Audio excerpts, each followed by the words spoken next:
Hey guys, nakakapagtaka lang, kailan lang po nilabas ang smartphone na to. Pero tila ba na luma po agad yung kanyang specs? Dahil sa dami po ng mga lumabas sa mga bagong smartphone po ngayon, na mas malakas at mas mura po sa kanya. Pero hindi po pangit ang specs ng smartphone na to guys.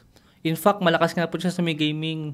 Maganda po yung kanyang camera, at maganda rin po yung kanyang display. Ito nga po pala si Infinix 045G. Sakto lang naman po siya para sa may 18K na SRP. Ang problema, lumabas po yung smartphone na yan nitong November 2024. Ibig sabihin 4 months pa lang po yung smartphone na yan. Pero para bang luma na po agad yung kanyang specs dyan. I think isang problema po dito, napakadalang po mag-sale ng smartphone na to. Na lagi po siya nasa around 17K na presyo. Minsan lang po siya nag 16K sa may TikTok guys. Noong unang labas po niya. Pero after nga ng mga ilang buwan na to, napakadalang po niya mag-sale. Siyang Infinix 045G. Dahil sa ilang buwan po ng Infinix 045G na yan, mukhang mas sumikat pa rin po talaga yung mas lumang version na Infinix CT20 Pro at Camon 30 Pro 5G. At syempre dahil po yan sa may presyo at yung timing po kung kailan po yun nilabas ni Infinix. Ang problema guys, magpapasko na po nung nilabas po yun ni Infinix at napakarami na po mga nagsisale ng mga smartphone nung November at December. Especially po kila Poco or even kila Infinix sa kila Tecno na sobrang mura po ng mga presyo. Kaya po itong Infinix 045G napakadalang po niya mag-sale. Dahil nga po bagong labas lang po siya ng panahon na yon. Dahil kung camera lang po ang hanap natin, napakarami rin pong maganda sa ibang mga smartphone brands sa mas murang presyo din.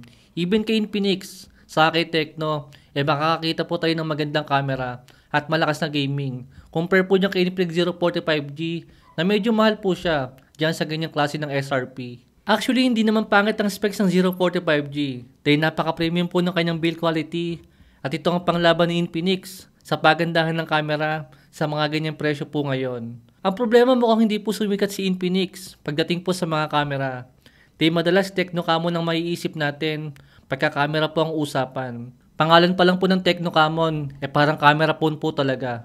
Na para bang yung pangalan po na Camon, kinuha po sa pangalan ng camera. Na para bang may kasama pang pag-aaya yung pangalan ni Camon. Na para bang tara, in English, come on. Joke lang guys. Pero itong Zero series ni Infinix, para mukhang gaming phone pa rin po yung pangalan niya. Compare po kay Tecno Camon. Saka dating 15K lang po yung SRP ng Infinix 035G.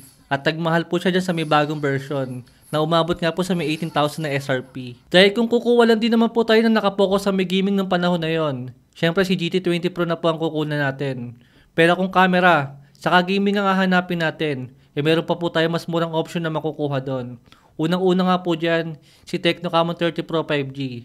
Lalo kung ayaw po natin ng AMOLED curved display na nandoon sa may 045G. Tapos mas mahal pa. Dahil isipin mo sa may 4 months po ng Infinix 045G na yan is never po siya nag-sale ng around 15,000 lang or kulang 15,000. Pero sila GT20 Pro at Camon 30 Pro 5G is nagsisale po sila minsan ng kulang 13,000 lang. Kaya di hamak na yun po talagang papatok compare po dyan kay Infinix 045G na lalong nagmahal nga po yung presyo.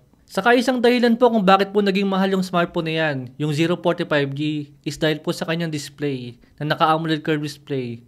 At karamihan po sa atin, isayo po ng ganyang klase ng display kung gaming po ang gusto natin. Lalo pat lalabas na nga rin po ang Infinix Note 50 Pro Plus 5G na siguradong maganda rin po ang camera at malakas lalo ang processor compare po dyan sa may 045G. Dimensity 8350 guys yung magiging processor po ng bagong Infinix.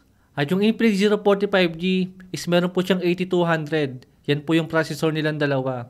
Syempre doon na po tayo sa mas bago at syempre mas malakas na nga rin po. At kung magkakataon guys, ang dating SRP po ng Infinix Note 40 Pro Plus 5G is meron po siyang 14.5 na SRP lang. Hindi nga lang siya naging mabenta dahil masyadong mahina po yung kanyang processor na parang Helio G99 na naka 5G.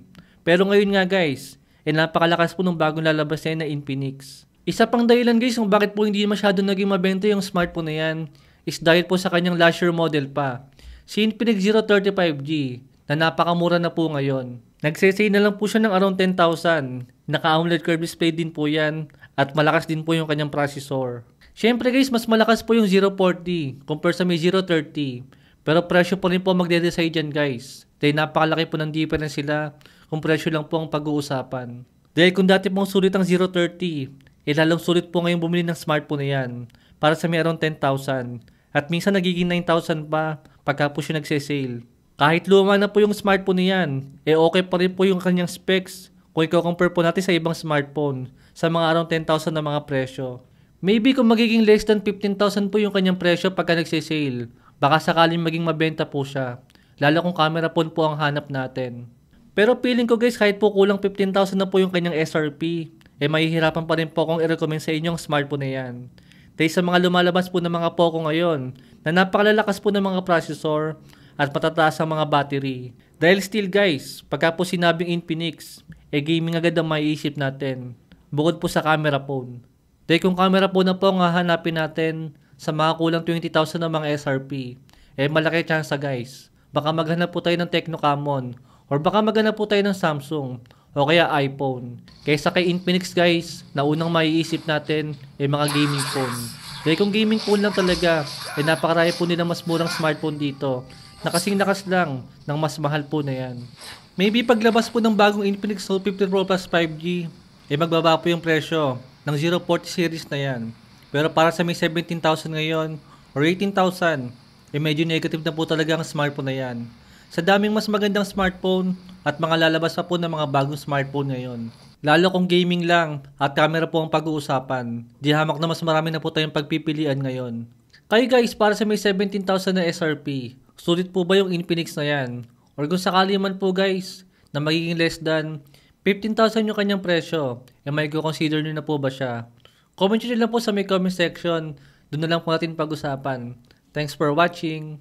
Kung sakali mong nanonood ka pa, baka po kayo po yung nanalo sa ating giveaway.